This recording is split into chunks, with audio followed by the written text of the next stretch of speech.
మన ఇంటి కాడోలే పొద్దెక్కి లేవద్దు సీకటి మోకన కిలివు కాలే పక్కింటి ఆళ్ళతో పంచాయతీలొత్తమ్మ నోరున్న అడిగని ఊరంతా అంటారే అత్త వద్దన్న ఇంటికి బిడ్డో పోయి ముచ్చట్లు వెట్టకే బిడ్డ జర్రయాదిలా జర్రయాదిలా జర్రయాదిలుంచుకోవే బిడ్డో అడుగు వెళుతున్నదత్తోరిల్లు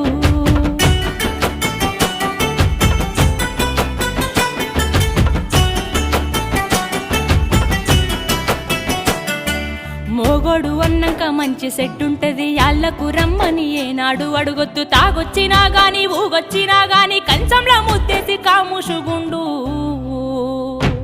తాగి కుక్కోలే వర్లిన బిడ్డో నువ్వు కసిరించుకోబోకు బిడ్డ జర్రయాదిలా జర్రయాదిలా జర్రయాదిలుంచుకోవే బిడ్డో